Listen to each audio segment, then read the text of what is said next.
What if I told you the hero you've been rooting for is actually the one standing in the way of world peace? In 2026, we're done with evil for the sake of evil. We want the morally gray masterpiece. We want the cold logic of a villain who actually cooked. Today, we're breaking down the top 10 villains who were actually right. Stick around for number 1, a character so logically airtight, even the creators struggled to make them lose. Number 10, Stain, My Hero Academia. We start with the hero killer himself. Now, I'm not saying his methods, stabbing people in dark alleys, were heroic, but his philosophy, its absolute peak. Stain looked at a world where hero became a corporate brand. He saw people saving lives for a paycheck, for fame, and for ranking spots. Stain's argument is that a hero should be someone who acts out of pure self-sacrifice. If you're doing it for the money, you're just a mercenary in a cape. Think about it. In a world where everyone is a hero, no one is. By purging the fakes, he was trying to restore the soul of a dying profession. If you were living in a world where the person saving you was only doing it to boost their social media engagement, wouldn't you want a guy like Stain to call them out? Number 9, Shogo Makishima, Psychopaths. Imagine living in a world where a computer program decides your entire life. It chooses your job, your partner, and even determines if you're a criminal before you've even committed a crime. This is the Sybil system. Most people see it as a utopia because it's safe. Shogo Makishima saw it for what it truly was, a cage. He chose to be a murderer not because he enjoyed killing, but because he wanted to prove that human will still exists. He wanted people to reclaim their humanity, even if that meant reclaiming their capacity for evil. Is a peace that is forced upon you by an algorithm actually peace? Or is it just a very comfortable prison? Go ahead, pause the video, and try to tell me why a life without choice is better. I'll wait. Number 8, Squealer, Shinsekai Yori. If you haven't seen From the New World, you are missing out on the ultimate psychological trip. Squealer is often viewed as a disgusting, treacherous monster. But look at the facts. His species, the Queerats, were being treated like disposable slaves by gods, the psychic humans.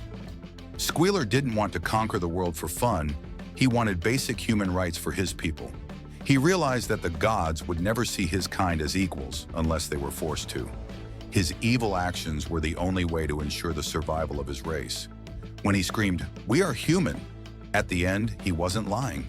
He was a revolutionary fighting against a genetic hierarchy. If you were in his shoes, watching your children be treated like lab rats, wouldn't you burn that world down too? Number 7, Lady Eboshi, Princess Mononoke. Ghibli villains hit different. Lady Eboshi is usually framed as the enemy of nature. But let's look at her resume. She runs a fortress that provides jobs and safety for the outcasts of society, lepers and former sex workers. She's a feminist icon in a feudal era who protects the weak. Her crime? Cutting down trees to fuel her industry. In 2026, we talk a lot about environmentalism, but we often ignore the human cost of poverty. Eboshi chose people over trees. She chose the survival of the marginalized over the spirits of the forest. It's the classic utilitarian dilemma. If you have to choose between a forest god and a cure for leprosy, which one are you picking? Eboshi had the cold logic to choose the humans. Number 6, Pain Nagato, Naruto. Learn to embrace the fear of feeling about what it's like to contemplate what it is to know true pain. Nagato's plan was simple: nuclear deterrence. He realized that the cycle of hatred in the ninja world would never end because everyone thinks their own justice is the right one. His solution? Give the world a weapon so terrifying that no one would ever dare go to war again. He wanted to create a peace of fear, and honestly, it works. In the real world, we call this MAD, mutually assured destruction. The only reason we haven't had a World War III is because the pain of the outcome is too high. Nagato wasn't a monster. He was a political realist who tired of seeing kids become orphans for nothing. But if you think that was justifiable, the next one is going to make you question your own sanity. Number 5, Garou, One Punch Man. Garou is the ultimate underdog. He grew up seeing the hero always win because they were popular, while the monster always lost because they were ugly or different.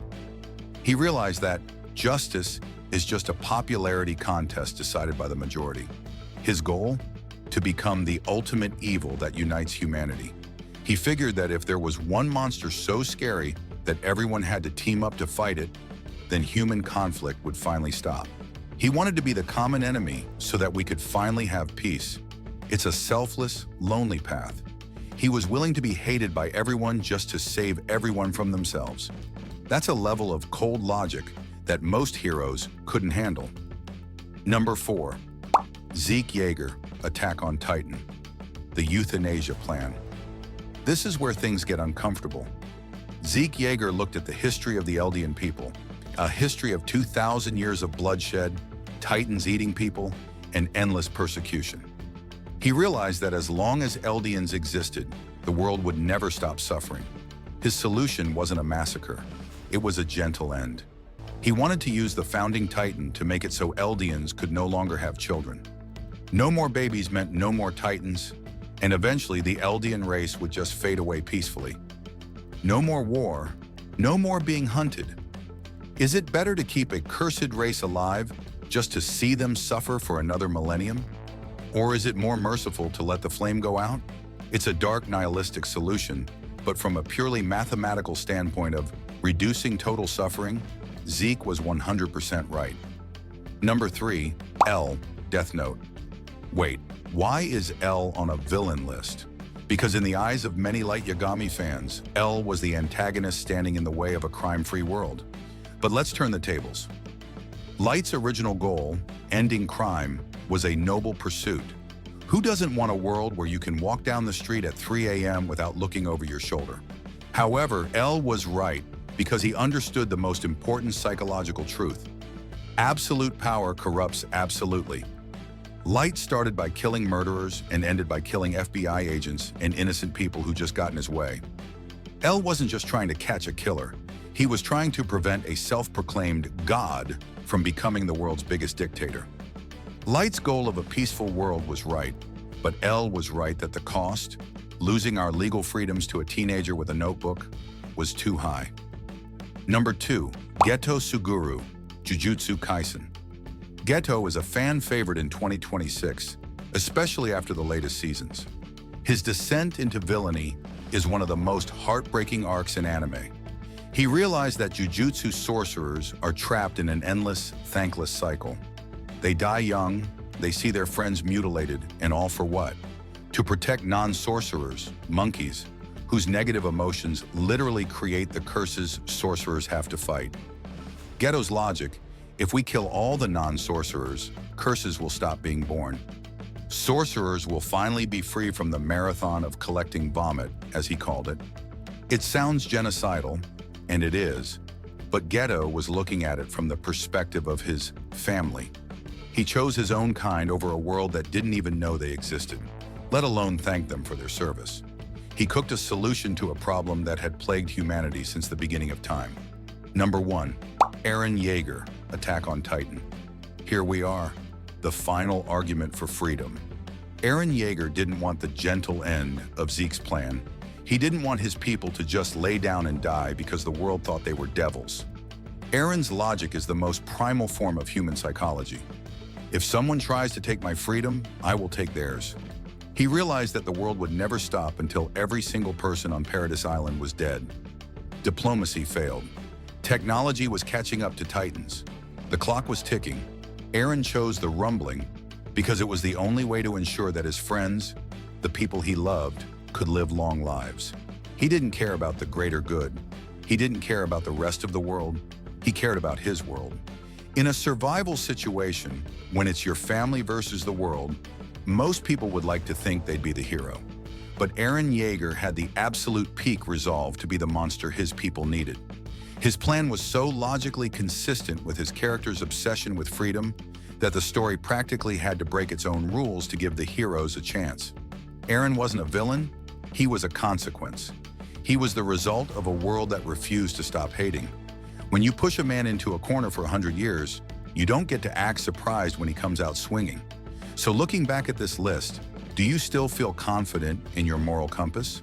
Or are you starting to see the cold logic behind the madness? These characters aren't just evil. They are mirrors of our own darkest thoughts and our most desperate desires for a better world. In 2026, we've learned that the truth is rarely simple. It's messy, it's violent, and sometimes the villain is just a hero whose story hasn't been told from the right perspective.